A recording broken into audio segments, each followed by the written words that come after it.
AITA for confessing to cheating on my husband, leading to divorce? Hey Reddit, I'm Anne, and I'm pretty sure I know the answer to this, but I just need to lay it all out and hear it from unbiased strangers. My life is a complete mess right now, and I'm sitting here in my empty apartment, divorce papers staring at me from the coffee table. 6 months ago, I married Kevin. He's he's a good man, truly.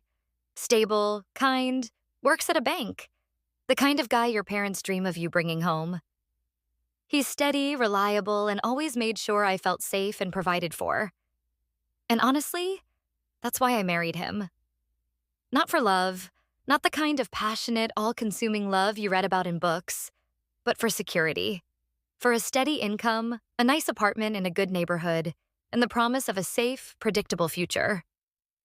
I was tired of struggling, tired of feeling uncertain about where my next paycheck would come from or if I'd ever truly settle down. He offered a life I desperately craved, even if my heart wasn't entirely in it. I convinced myself that comfort and stability were enough, that love would grow. We settled into a routine that, on the surface, seemed perfect. Weekends were spent doing sensible things: grocery shopping, quiet dinners, maybe a movie. It was comfortable, if a little quiet. There weren't grand gestures or spontaneous adventures, but there was a deep, unwavering sense of calm. I told myself this was maturity. This was what a real adult relationship looked like. But deep down, a part of me felt a dull ache, a yearning for something more, something I couldn't quite name. Then, around our 4th month of marriage, Marcus came back into the picture. Marcus is Kevin's friend, and he's everything Kevin isn't.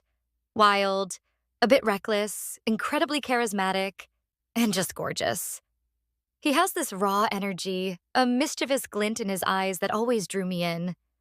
We'd always had this unspoken thing, this intense eye contact that lingered a little too long whenever we were in the same room. A spark, a dangerous current that I tried desperately to ignore.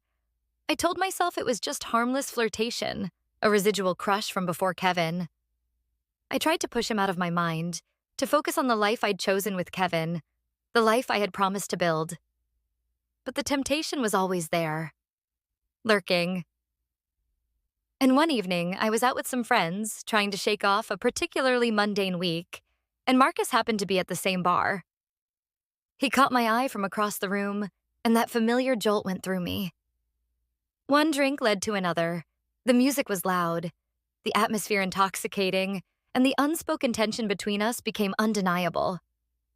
We started talking, laughing, and for the first time in months, I felt truly alive, reckless, and desired in a way Kevin never made me feel.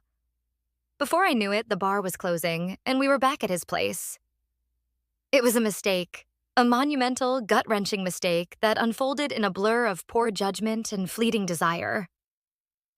The moment it was over, I felt a wave of nausea, a sickening lurch in my stomach. Not because of him, but because of what I had done. The sacred trust I had shattered.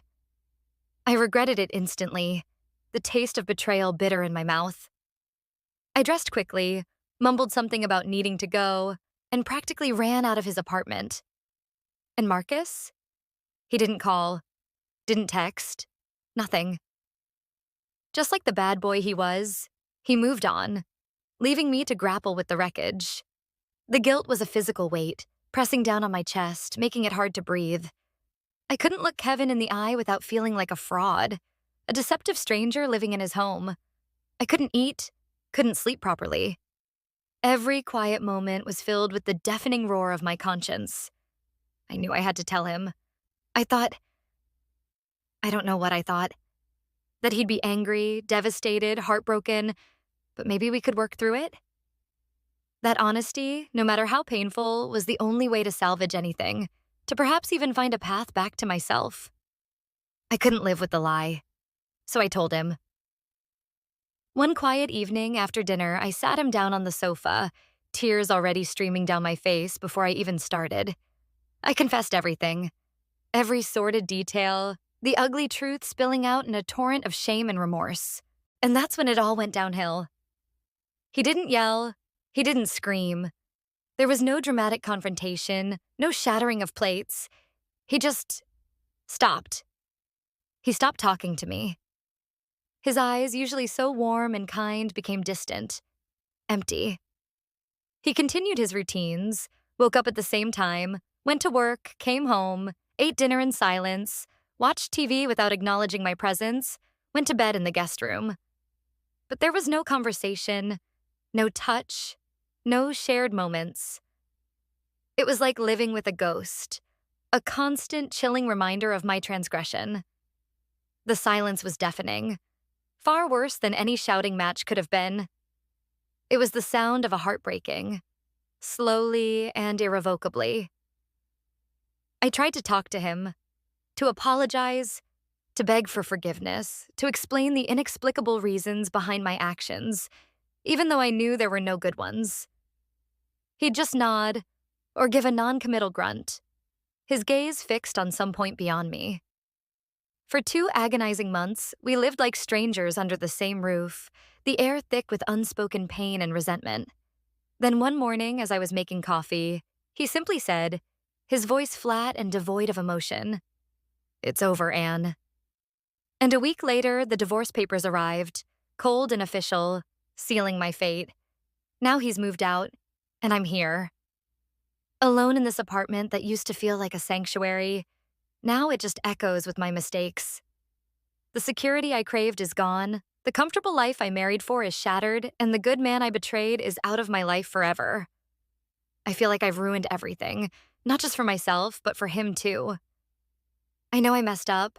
I know I was selfish and foolish, but was telling him the truth the right thing to do, even if it led to this complete devastation?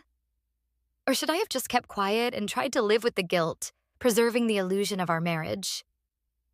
So, Reddit, AITA, update. Well, I posted this and the comments.